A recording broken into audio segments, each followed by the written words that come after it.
Morning बच्चों, आज हम लोग किशोरावस्था में आहार आयोजन के बारे में पढ़ेंगे, अर्थात मील प्लानिंग फॉर एडोलेसेंट। बच्चों, हम सभी जानते हैं कि किशोरावस्था मानव जीवन के लिए सबसे महत्वपूर्ण अवस्था होती है। यह अवस्था बाल्यावस्था और वयस्क अवस्था के मध्य स्थित होती है। यही कारण है कि इसे बाल्यावस्था और वयस्क अवस्था के बीच की कड़ी भी कहते हैं। बच्चों, यह अवस्था तीव्र वृद्धि एवं विकास की अवस्था होती है। इस आयु में किशोर अथवा किशोरी के शरीर में, मन मस्तिष्क में एवं भावनाओं में तेजी से परिवर्तन होते हैं। इतना ही नहीं, उनके यौन अंगों का भी विकास होता है और वे पूर्णता को भी प्राप्त करते हैं।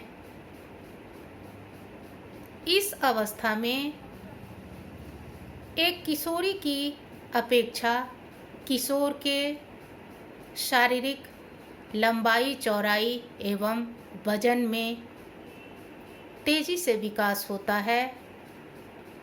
उसके मांसपेशियों, हड्डियों तथा भुजाओं में मजबूती आ जाती है, सुदृढ़ता आ जाती है।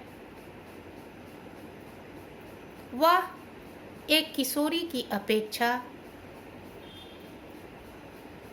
शारीरिक रूप से अधिक क्रियाशील हो जाता है। दूसरी ओर एक किशोरी के शरीर में भी परिवर्तन होता है। उसके स्तनों में विकास होता है, उसके कमर चौड़े हो जाते हैं, उसमें मासिक धर्म शुरू हो जाता है।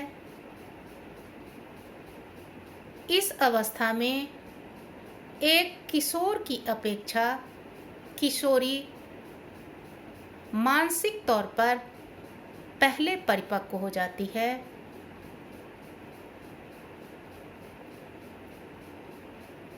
बच्चों, भारतीय चिकित्सा अनुसंधान परिषद ने इस अवस्था को 2 भागों में बांटा है, 13 से 15 वर्ष और 16 से 18 वर्ष।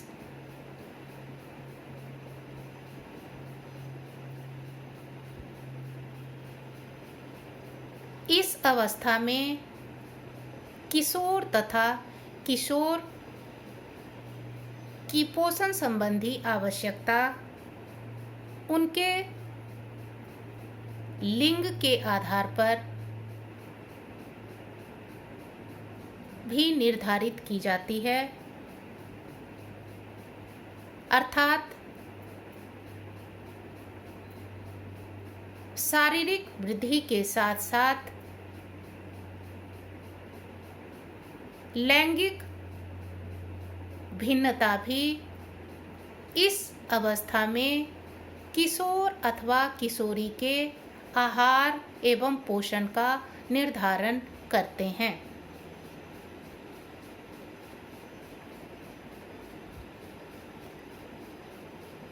चूँकि यह अवस्था तीव्र वृद्धि एवं विकास की अवस्था होती है, शारीरिक विकास के पूर्णता की अवस्था होती है, शारीरिक रूप से क्रियाशीलता की अवस्था होती है।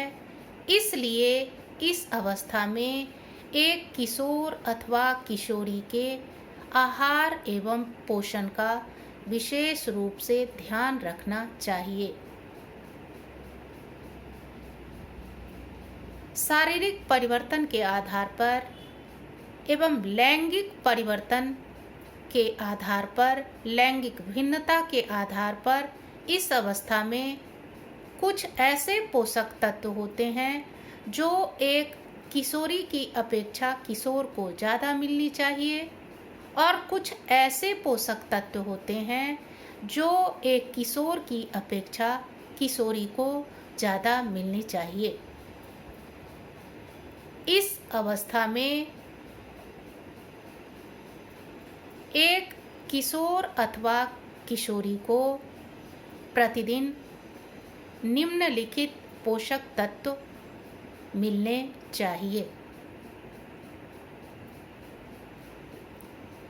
सबसे पहले ऊर्जा की बात आती है। एक स्कूल जाने वाले बच्चे की तरह ही किशोर भी अत्यधिक क्रियाशील होते हैं, इसलिए इस अवस्था में उनकी ऊर्जा संबंधी आवश्यकता बढ़ जाती है। इतना ही नहीं, इस अवस्था में किशोर का शारीरिक परिवर्तन भी तेजी से होता है और पूर्ण हो जाता है, इसलिए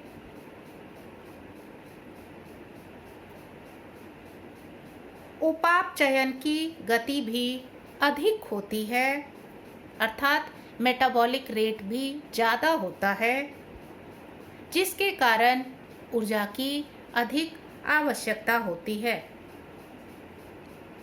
इसलिए इस अवस्था में एक किशोर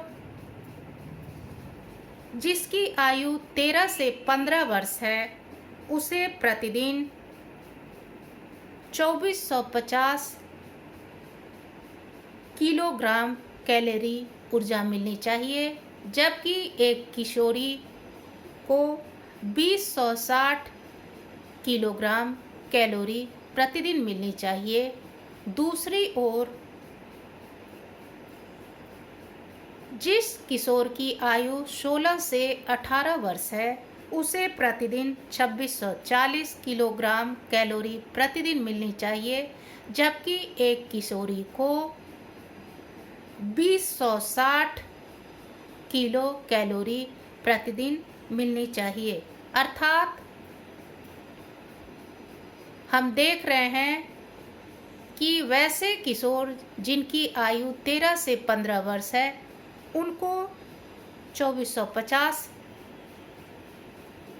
किलोग्राम कैलोरी प्रतिदिन मिलना चाहिए, जबकि उनकी आयु जब 16 से 18 वर्ष होती है तो उनकी कैलोरी की मात्रा बढ़ जाती है, अर्थात उन्हें प्रतिदिन 1640 किलोग्राम कैलोरी प्रतिदिन ऊर्जा मिलनी चाहिए, जबकि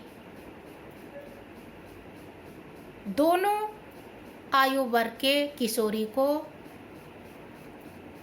एक ही समान किलोग्राम कैलोरी अर्थात 260 किलोग्राम कैलोरी की ज़रूरत पड़ती है। उसके बाद प्रोटीन। बच्चों, यह अवस्था तीव्र वृद्धि और विकास की अवस्था होती है। इस अवस्था में एक किशोर अथवा किशोरी के शरीर में तीव्र गति से परिवर्तन और विकास होते हैं, इसलिए इस आयु में उनके आहार में प्रोटीन युक्त भोज्य पदार्थों की मात्रा प्रमुख रूप से होनी चाहिए।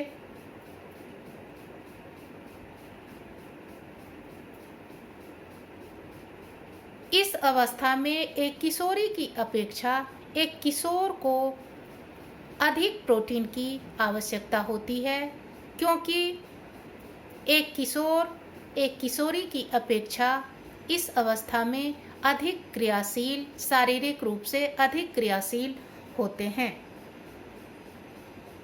अतः उनके आहार में उत्तम प्रोटीन युक्त भोज्य पदार्थ को अवश्य शामिल करना चाहिए।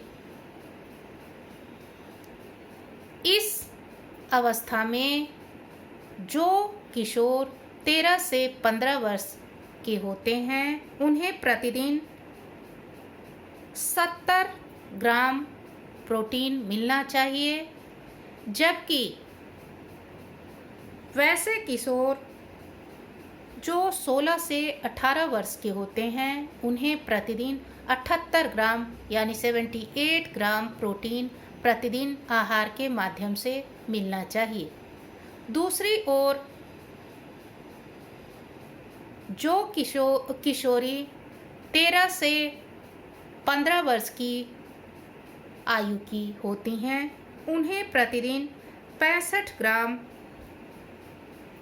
प्रोटीन और जो 16 से 18 वर्ष की हैं उन्हें प्रतिदिन 63 ग्राम प्रोटीन आहार के माध्यम से मिलना चाहिए। इसके बाद लौह तत्व आता है। बच्चों, शारीरिक वृद्धि एवं विकास में तथा शरीर में रक्त की पर्याप्त मात्रा बनाए रखने के लिए हमारे आहार में लौह युक्त भोज्य पदार्थों का होना आवश्यक है। खासकर किशोरावस्था में इसकी आवश्यकता विशेष रूप से बढ़ जाती है।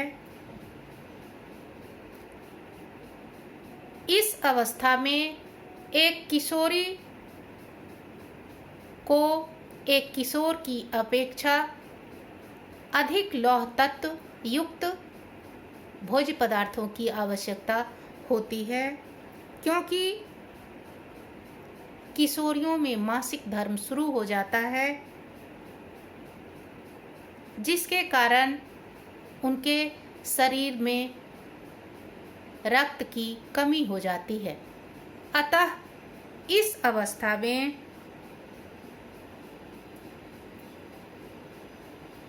एक किशोर जिसकी आयु 13 से 15 वर्ष है उसे प्रतिदिन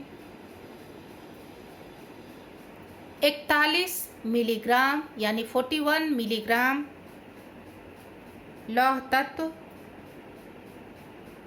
प्रतिदिन आहार के माध्यम से मिलना चाहिए, जबकि वैसे किशोर जिनकी आयु 16 से 18 वर्ष है उन्हें प्रतिदिन 50 मिलीग्राम लौह तत्व आहार के माध्यम से मिलना चाहिए। दूसरी ओर वैसी किशोरी जिनकी आयु 13 से 15 वर्ष है उसे प्रतिदिन 28 मिलीग्राम यानी 28 मिलीग्राम और जिसकी आयु 16 से 18 वर्ष है उसे प्रतिदिन 30 मिलीग्राम लौह तत्व आहार के माध्यम से मिलना चाहिए। इसके बाद कैल्शियम आता है। यह भी हमारे शरीर के वृद्धि एवं विकास के लिए एक आवश्यक खनिज तत्व है। खासकर किशोरावस्था में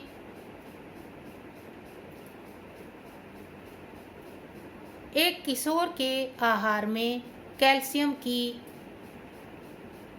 आवश्यकता विशेष रूप से बढ़ जाती है, क्योंकि यह अनेक आंतरिक क्रियाओं के साथ साथ हड्डियों एवं दांतों के निर्माण एवं उनकी सुदृढ़ता के लिए आवश्यक होता है।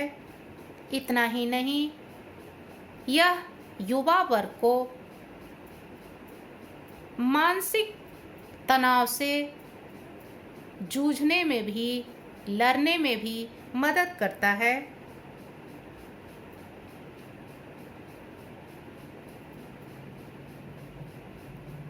इसलिए वैसे किशोर जिनकी आयु 13 से 15 वर्ष है, उन्हें प्रतिदिन 600 मिलीग्राम अर्थात 600 मिलीग्राम, और जिनकी आयु 16 से 18 वर्ष है, उन्हें प्रतिदिन 500 मिलीग्राम कैल्शियम आहार के माध्यम से मिलना चाहिए। इतना ही नहीं, वैसी किशोरी जिसकी आयु 13 से 15 वर्ष है, उसे भी प्रतिदिन 600 मिलीग्राम, और जिसकी आयु 16 से 18 वर्ष है, उसे प्रतिदिन 500 मिलीग्राम कैल्शियम आहार के माध्यम से मिलना चाहिए। इसके लिए उन दोनों के आहार में खनिज तत्व युक्त भोज्य पदार्थों जैसे हरी पत्तीदार सब्जियां, दूध, दही, मांस, मछली इत्यादि को शामिल करना चाहिए। इसके बाद विटामिन की बारी आती है। बच्चों, हम सभी जानते हैं कि विटामिन हमारे शरीर में रोग प्रतिरोधक क्षमता बनाए रखने के लिए आवश्यक होता है। यह हमारे शरीर को विभिन्न रोगों से लड़ने में हमारी सहायता करता है। इसलिए हमारे आहार में विभिन्न प्रकार के विटामिन युक्त भोज्य पदार्थ को शामिल करना आवश्यक होता है, खासकर किशोरावस्था में, क्योंकि इस अवस्था में कैलोरी की आवश्यकता बढ़ने के साथ साथ विटामिनों की आवश्यकता भी बढ़ जाती है, खासकर विटामिन बी कॉम्प्लेक्स की।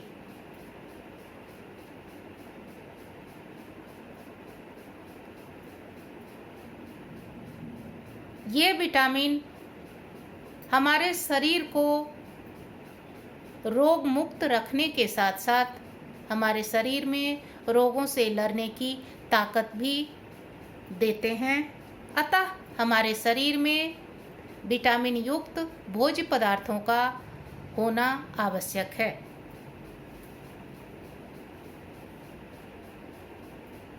इस अवस्था में यानी युवा अवस्था में किशोरों के आहार में जिन विटामिनों की अनिवार्यता आवश्यक है, उसमें सबसे पहले विटामिन ए आता है। एक किशोर जिसकी आयु 13 से 15 वर्ष है, उसे प्रतिदिन 600 से 600 माइक्रोग्राम रेटिनॉल तथा 2400 माइक्रोग्राम कैरोटीन, और वैसे किशोर जिनकी आयु 16 से 18 वर्ष है, उन्हें भी प्रतिदिन 600 माइक्रोग्राम रेटिनॉल तथा 2400 माइक्रोग्राम कैरोटीन आहार के माध्यम से मिलना चाहिए। दूसरी ओर वैसी युवती अथवा किशोरी जिसकी आयु 13 से 15 वर्ष है, उसे भी प्रतिदिन इतना ही विटामिन ए अर्थात 600 माइक्रोग्राम रेटिनॉल तथा 2400 माइक्रोग्राम कैरोटीन आहार के माध्यम से मिलना चाहिए। अतः उनके आहार में वैसे भोज्य पदार्थ को प्रमुखता से शामिल करनी चाहिए, जिसमें विटामिन ए प्रचुर मात्रा में पाए जाते हैं। इसके बाद थायमिन।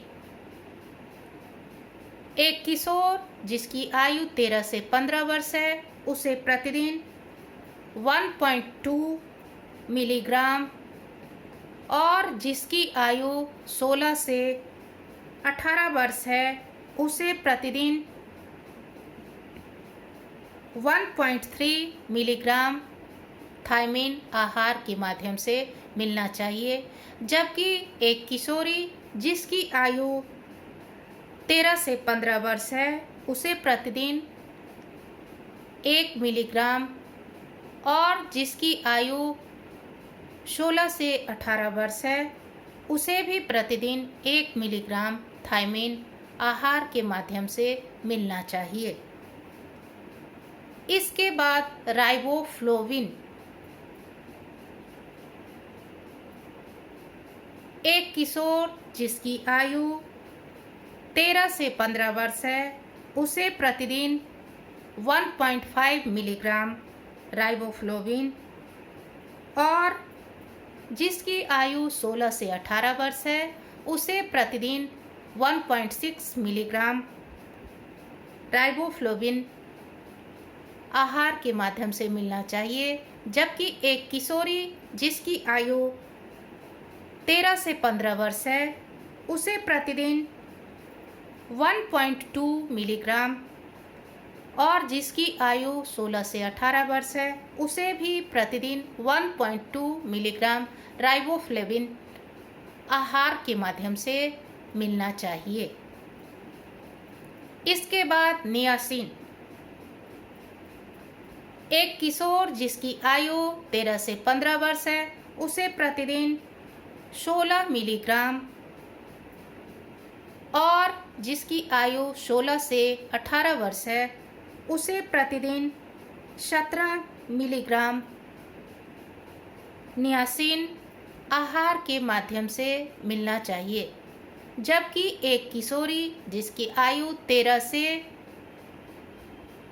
15 वर्ष है, उसे प्रतिदिन 14 मिलीग्राम और जिसकी आयु 16 से 18 वर्ष है, उसे भी प्रतिदिन 14 मिलीग्राम नियासिन आहार के माध्यम से प्रतिदिन मिलना जरूरी है। इसके बाद विटामिन सी। बच्चों, विटामिन सी भी हमारे शरीर के वृद्धि एवं विकास के लिए बहुत ही आवश्यक है। यह न सिर्फ शरीर के वृद्धि एवं विकास में सहायता करता है, बल्कि शरीर को विभिन्न रोगों से लड़ने में मदद भी करता है। इसलिए किशोरावस्था में इसकी आवश्यकता विशेष रूप से पड़ती है। एक किशोर जिसकी आयु 13 से 15 वर्ष है, उसे प्रतिदिन 40 मिलीग्राम और जिसकी आयु 16 से 18 वर्ष है, उसे भी प्रतिदिन 40 मिलीग्राम विटामिन सी आहार के माध्यम से जरूर मिलना चाहिए। जबकि एक किशोरी जिसकी आयु 13 से 15 वर्ष है, उसे भी प्रतिदिन 40 मिलीग्राम और एक जिसकी आयु 16 से 18 वर्ष है, उसे भी प्रतिदिन 40 मिलीग्राम विटामिन सी आहार के माध्यम से मिलना चाहिए। अर्थात विटामिन सी की आवश्यकता किशोरावस्था में, चाहे वह युवा हो अथवा युवती हो, दोनों को समान रूप से पड़ती है। इसके बाद फोलिक एसिड। एक किशोर जिसकी आयु 13 से 15 वर्ष है, उसे प्रतिदिन 100 माइक्रोग्राम और जिसकी आयु 16 से 18 वर्ष है, उसे भी प्रतिदिन 100 माइक्रोग्राम फोलिक एसिड की आवश्यकता होती है। इतना ही नहीं, एक किशोरी जिसकी आयु 13 से 15 वर्ष है अथवा 16 से 18 वर्ष है, उसे भी प्रतिदिन 100 माइक्रोग्राम फॉलिक एसिड की आवश्यकता पड़ती है। अतः उनके आहार में वैसे भोज्य पदार्थों को शामिल करना आवश्यक होता है जिससे उनके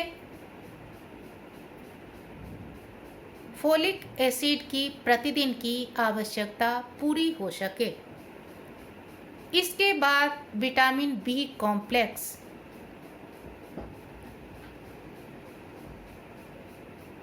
बच्चों, किशोरावस्था में शरीर के वृद्धि एवं विकास के साथ साथ शरीर को रोग मुक्त रखने के लिए विटामिन बी समूह की भी आवश्यकता पड़ती है। इसलिए उनके आहार में विटामिन बी समूह युक्त भोज्य पदार्थों को प्रमुखता से स्थान देना चाहिए। एक किशोर जिसकी आयु 13 से 15 वर्ष होती है, उसे प्रतिदिन 0.2 से 1 माइक्रोग्राम, जबकि जिस किशोर की आयु 16 से 18 वर्ष होती है, उसे भी प्रतिदिन 0.2 से 1 माइक्रोग्राम बी कॉम्प्लेक्स की आवश्यकता पड़ती है। दूसरी ओर एक किशोरी जिसकी आयु 13 से 15 वर्ष है, उसे भी प्रतिदिन 0.2 से 1 माइक्रोग्राम, और जिसकी आयु 16 से 18 वर्ष है, उसे भी प्रतिदिन 0.2 से 1 माइक्रोग्राम बी कॉम्प्लेक्स की आवश्यकता पड़ती है। इस प्रकार हमने देखा कि किशोरावस्था में एक किशोर के आहार एवं पोषण का महत्व कितना बढ़ जाता है, उनके आहार आयोजन का महत्व कितना बढ़ जाता है। एक किशोर अथवा किशोरी का आहार आयोजन करते समय यह ध्यान देने की आवश्यकता होती है कि ऐसा कोई भी पोषक तत्व जो उनके शारीरिक वृद्धि एवं विकास के साथ साथ उनके स्वास्थ्य के लिए आवश्यक हो, वह छूटने ना पाए, क्योंकि इसका सीधा असर उनके वृद्धि एवं विकास के साथ साथ उनके स्वास्थ्य पर भी पड़ता है। इसके बाद आयोडीन की बारी आती है। बच्चों, एक किशोर के आहार में आयोडीन की पर्याप्त मात्रा होनी चाहिए, क्योंकि यह उनके शारीरिक एवं मानसिक विकास के साथ साथ उनके स्वास्थ्य के लिए भी अति आवश्यक होता है। शरीर में यदि आयोडीन की कमी हो जाती है तो गलगंड या ग्वाटर नामक रोग हो जाता है। इसलिए एक किशोर अथवा किशोरी का जब हम आहार आयोजन करते हैं तो हमें यह ध्यान रखना चाहिए कि उनके आहार में चाहे ऊर्जादायक भोज्य पदार्थों की बात हो, चाहे शरीर निर्माणक भोज्य पदार्थों की बात हो, अथवा शरीर को सुरक्षा प्रदान करने वाले भोज्य पदार्थों की बात हो, उन सभी की पर्याप्त मात्रा होनी चाहिए। क्योंकि यदि ऐसा नहीं होता है तो इसका उनके शारीरिक वृद्धि एवं विकास के साथ साथ स्वास्थ्य पर बुरा प्रभाव पड़ता है। अतः किशोरावस्था में एक किशोर का आहार आयोजन करते समय विशेष रूप से ध्यान रखना पड़ता है, खासकर कुछ बातों का, जैसे किशोरावस्था का आहार आयोजन करते समय हमें यह ध्यान देना चाहिए कि उनके आहार में प्रत्येक खाद्य समूह से खाद्य पदार्थों को अवश्य शामिल किया जाना चाहिए। उनके आहार में प्रोटीन युक्त भोज्य पदार्थों को, खासकर उत्तम प्रोटीन युक्त भोज्य पदार्थों को, जैसे मांस, मछली, अंडा, दाल इत्यादि को प्रमुखता से शामिल करना चाहिए। उनके आहार में ठोस भोज्य पदार्थों के साथ साथ तरल भोज्य पदार्थों को भी विशेष रूप से शामिल करना चाहिए, क्योंकि तरल भोज्य पदार्थों की कमी होने पर किशोरों के में कब्ज की शिकायत हो जाती है। इस अवस्था में आहार आयोजन करते समय यह ध्यान देना चाहिए कि यद्यपि किशोर चटपटे तथा तीखे मिर्च मसाले खाना ज़्यादा पसंद करते हैं,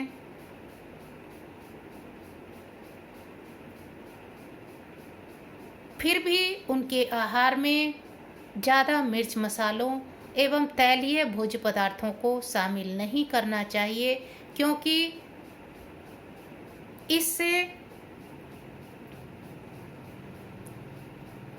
उनके चेहरे पर मुहासे निकल आते हैं और पेट संबंधी बीमारी होने की भी संभावना रहती है।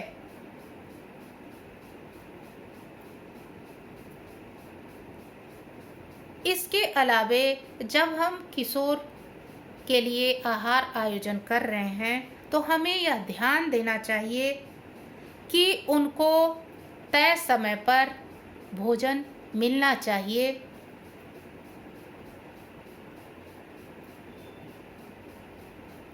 और उनका आहार उनके शारीरिक अनुपात में होना चाहिए। इसके बाद बच्चों, हमें इस बात का भी ध्यान देना चाहिए कि इस अवस्था में किशोरों के आहार में अधिक से अधिक तरल भोज्य पदार्थ जैसे सूप, शिकंजी, छाछ, फलों का रस अधिक से अधिक शामिल करना चाहिए, क्योंकि यह उनके स्वास्थ्य के लिए अच्छा होता है। इस प्रकार हमने देखा कि किशोरावस्था में किशोरों का आहार आयोजन करना कितना आवश्यक होता है। एक किशोर अथवा किशोरी के लिए आहार आयोजन करते समय किन किन बातों का ध्यान रखना पड़ता है। यदि हम उनका आहार आयोजन करते समय सावधान नहीं रहेंगे, सचेत नहीं रहेंगे, तो इसका उनके शारीरिक वृद्धि एवं विकास के साथ साथ स्वास्थ्य पर भी प्रभाव पड़ता है। धन्यवाद।